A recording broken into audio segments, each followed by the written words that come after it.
On the morning of December 12, 1910, a 25-year-old woman from one of the wealthiest families in New York City walked out of her family's mansion on the Upper East Side, told no one where she was going, and was never seen again. She did not run away from poverty. She was not fleeing danger. She had no known enemies, no criminal record, and no reason that anyone could identify to simply vanish from one of the most socially connected, most carefully watched circles in Gilded Age America. Her name was Dorothy Arnold. Her father was Francis Arnold, a wealthy importer whose family moved in the highest circles of New York society. Her mother was Mary Arnold, a woman for whom appearances were not just important, they were everything that mattered. Dorothy had attended the best schools, worn the best clothes, and spent summers at the best houses in the Berkshires and Newport. She had everything that money and social standing could provide in 1910 New York.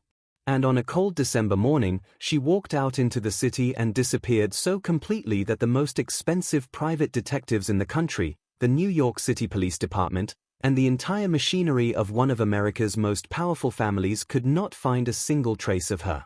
Not a body. Not a note. Not a witness. Nothing. Before we go into this story, let us know where you are watching from. And if you want more cases like this, subscribe, because what this family chose to do in the 6 weeks after Dorothy vanished is almost as disturbing as the disappearance itself. To understand what happened to Dorothy Arnold, you need to understand the world she lived in. Not just its wealth and its comfort, but the invisible walls that world constructed around the people inside it. Walls that nobody talked about. Walls that everyone obeyed. It is December 1910, and New York City is the undisputed center of the American universe. The Gilded Age has technically given way to the Progressive Era, but for the families at the very top of New York society, very little has actually changed. These families, old money, established names, brownstone mansions on the Upper East Side and sprawling summer estates in the countryside, operate by a set of unwritten rules that govern nearly every aspect of life. Who you marry, who you are seen with, what you say in public and, more importantly, what you keep buried behind closed doors regardless of the cost. Scandal is not just embarrassing in this world. Scandal is catastrophic. A family's reputation, built over generations, can be destroyed in a single newspaper headline. And in 1910, New York's newspaper industry was aggressive, competitive, and hungry for exactly that kind of story. Francis Arnold understood this better than most. He had spent his life building wealth carefully and protecting his family's name with the same discipline and the same vigilance. His daughter Dorothy was, on the surface, exactly what a daughter of this world was supposed to be. Educated. Presentable. Socially accomplished. She had come out as a debutante, attended the right charitable events, and moved through the right drawing rooms. She wore the right things and said the right things and smiled when she was supposed to smile. But Dorothy Arnold had a private life that her family did not fully know. And in the years before her disappearance, the distance between who she was in public and who she was in private had been quietly, steadily growing. Dorothy wanted to be a writer. Not a hobby writer.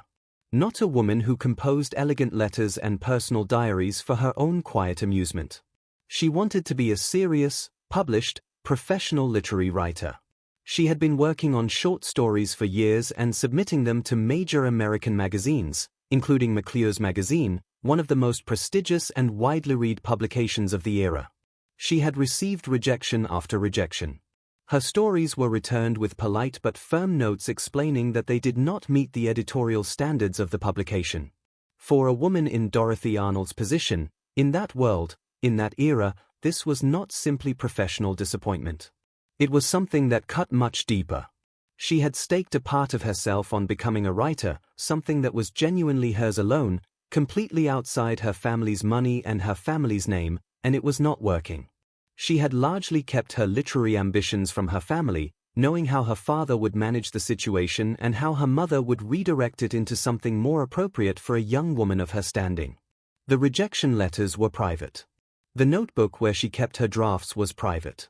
The part of herself that wanted something real and earned was kept carefully out of sight. By the autumn of 1910, Dorothy was also involved with a man her family would not have approved of. His name was George Griscom Jr. He was 42 years old, 17 years older than Dorothy, and came from a respectable Philadelphia family. But he was not wealthy enough, not prominent enough, and not the kind of match that Frances and Mary Arnold had in mind for their daughter. The relationship had been conducted quietly, away from the family's knowledge. George Griscom had traveled to Florence, Italy in the months before Dorothy's disappearance, and the two had been corresponding by letters that Dorothy had been careful to intercept before her parents could see them. These were the two currents running beneath the surface of Dorothy Arnold's life in the weeks before December 12, 1910. A writing career that was failing despite genuine effort. A relationship that had to be kept in the shadows. And a family whose entire identity and social position depended on the appearance of everything being perfectly, impeccably fine at all times. What was happening inside Dorothy Arnold in those final weeks before she vanished, nobody knows with certainty. But the letters that were later recovered, the conversations that friends later recalled, and the purchases she made on her final morning all suggest a young woman who was carrying a significant amount of private weight and who had not found a way to put it down. On the morning of December 12, 1910, Dorothy Arnold left the family home at 108 East 79th Street just before noon. She was dressed well, as always. She was carrying a small amount of cash, approximately $25. She told the household staff nothing specific about her plans for the afternoon. This was not unusual. Dorothy came and went regularly, as any adult woman in her position would. She walked south down Fifth Avenue toward the shopping district, a route she knew well and had taken dozens of times before. New York at midday in December, the streets full, the shop windows dressed for the holiday season, the horse-drawn carriages and early automobiles moving through the cold air. She was seen by at least two acquaintances along the way. The most significant encounter was with a close friend named Gladys King, whom Dorothy ran into on Fifth Avenue near 59th Street at approximately 11:30 in the morning. The two women stopped and spoke for several minutes. Dorothy told Gladys she was going shopping and mentioned that she planned to walk through Central Park later in the afternoon. She seemed, by every account Gladys later gave to investigators, perfectly normal. Relaxed. Unhurried. At ease. There was nothing in her manner to suggest distress, fear, or any kind of urgency. The two women said goodbye warmly, as friends do, with the assumption that they would see each other again soon. Dorothy Arnold continued walking south along Fifth Avenue. That was the last confirmed sighting of Dorothy Arnold by anyone who knew her. She visited a bookshop on Fifth Avenue and purchased a book. She stopped at a confectionery on the same street and made a small purchase there as well. Both of these stops were confirmed by shop records and by staff who remembered her. They were ordinary stops, the kind a young woman might make on any afternoon. After the confectionery, the trail simply ends. No more witnesses. No more purchases. No one who saw her after that point was ever definitively identified despite years of investigation and thousands of tips. Dorothy Arnold walked into a busy New York December afternoon and ceased to exist. The Arnold family did not report Dorothy missing for 6 weeks. 6 weeks. In the middle of winter. With no word from their daughter. No letter, no telephone call, no message through a friend or a servant or anyone at all. 6 weeks of complete silence, and the family's first instinct was not to go to the police.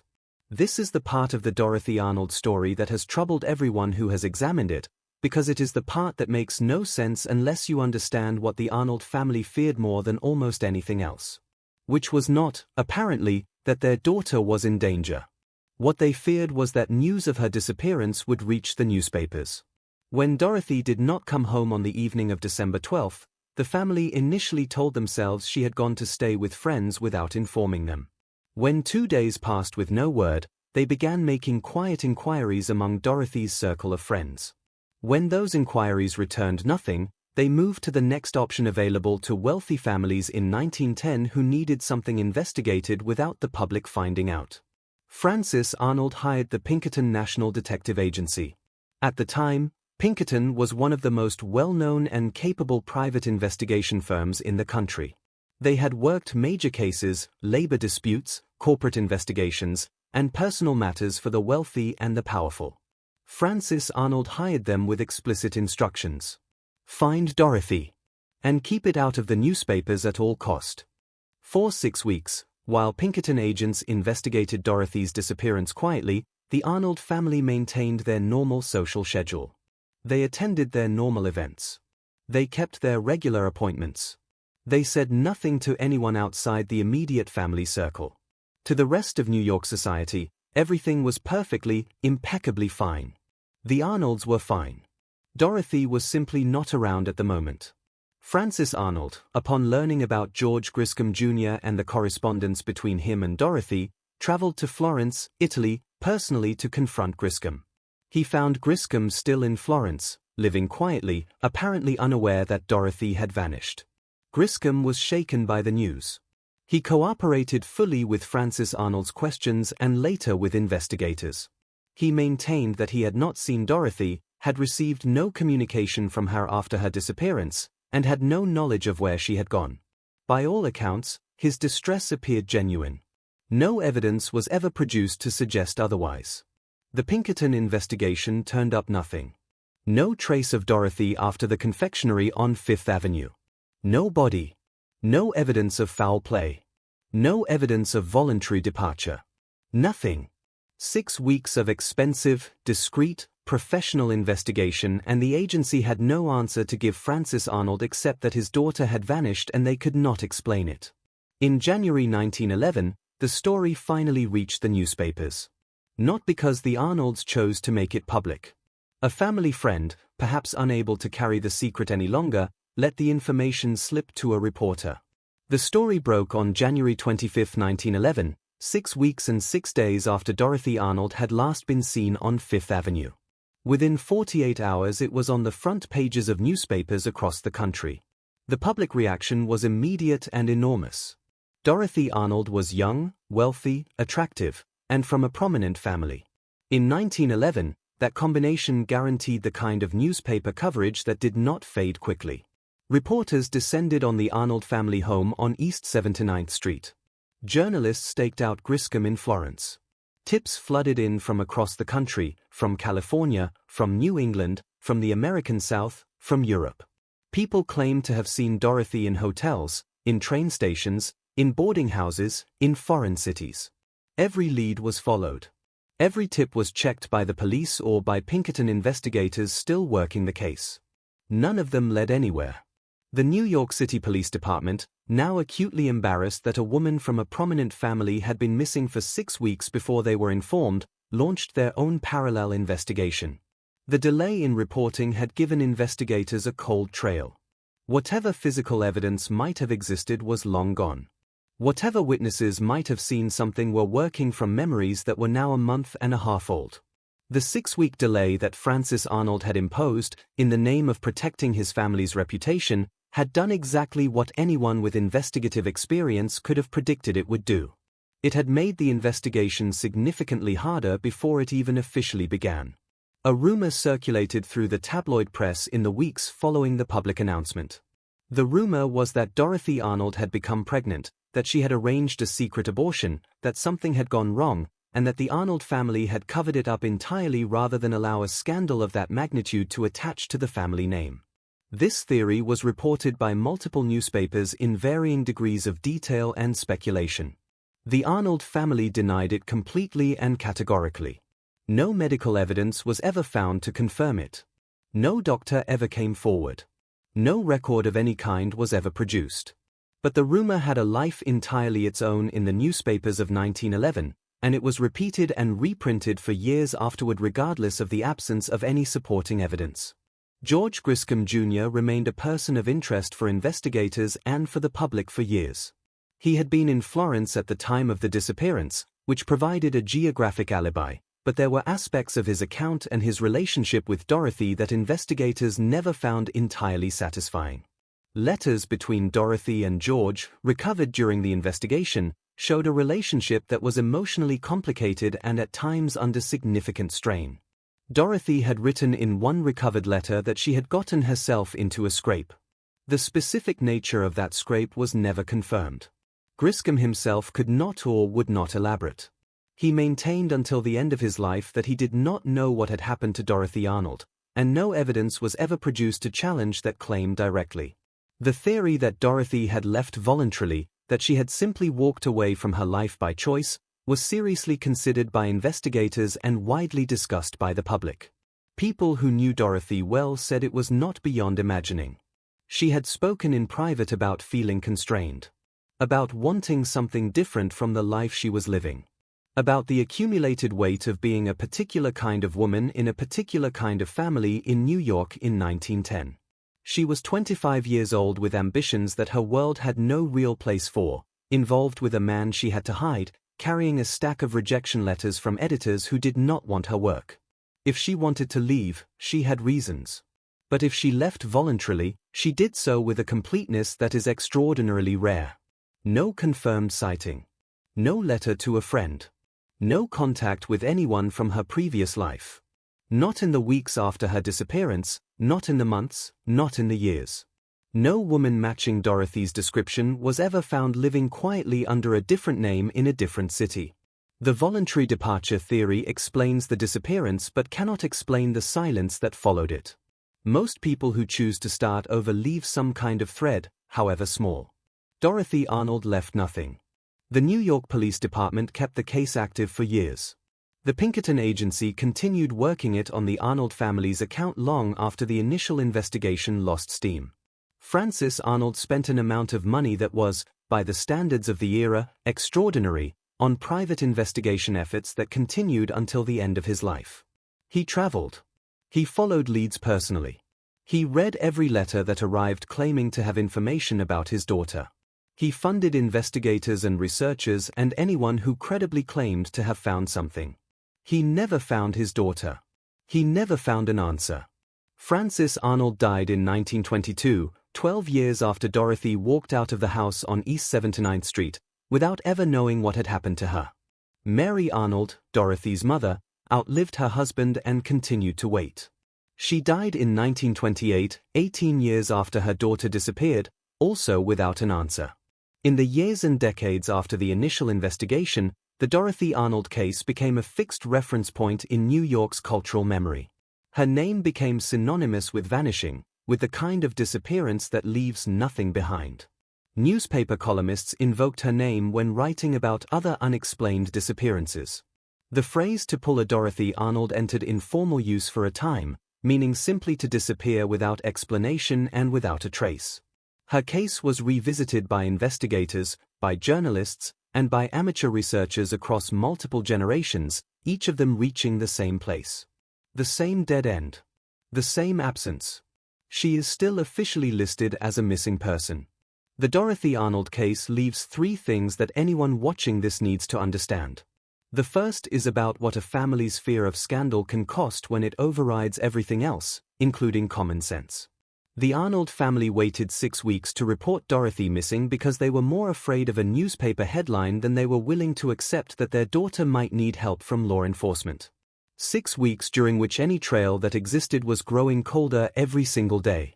6 weeks during which witness memories were fading and becoming less reliable. 6 weeks during which whatever happened to Dorothy Arnold, if something happened to her against her will, was becoming harder to investigate and easier for anyone responsible to escape. The decision to hire private detectives and keep the matter quiet was not made to protect Dorothy. It was made to protect the Arnold name. And it almost certainly cost the investigation whatever real chance it ever had of finding an answer. The second is about the women who disappeared inside their own lives long before they disappeared physically. Dorothy Arnold wanted to write. She had a relationship she was forced to conduct in secret. She lived inside a world where everything about her was managed and curated and controlled by her family's need for a particular kind of public image. She was 25 years old and she had very little that was truly, freely her own. Whether she vanished by choice or by force, the life she was living in December 1910 was not a life she had fully chosen. The rejection letters in her room. The secret correspondence hidden from her parents. The ambitions she had learned to keep out of sight. These are not the details of a woman living freely. They are the details of a woman navigating a very small space. The third is about time and evidence and the price of delay. In any disappearance case, the first hours matter more than anything that comes after. The first 24 hours.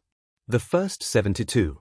The window during which physical evidence still exists, during which witnesses still have clear memories, during which the people responsible for whatever happened are still close enough to be found. By the time the New York City Police Department officially began investigating Dorothy Arnold's disappearance, that window had been closed for 6 weeks. Whatever was there to find had already been lost. The delay that Francis Arnold imposed to protect his family's reputation did not protect anything except the story he wanted the world to tell about the Arnolds. And that protection came at a price paid not by Francis Arnold, but by the investigation itself, and by any hope of ever knowing the truth. Dorothy Arnold was 25 years old on December 12, 1910. She had a notebook where she kept her writing drafts. She had a stack of rejection letters she had never shown her family. She had letters from a man she loved who was an ocean away. She walked out of a house on East 79th Street on a cold December morning with $25 in her pocket and a book she had just bought, and she was gone before the afternoon was over. No body was ever found. No confession was ever made. No witness ever came forward with anything credible about what happened after she left the confectionery on Fifth Avenue. More than 100 years later, she is still officially missing. If you have watched this far, leave a comment and tell us where you are watching from.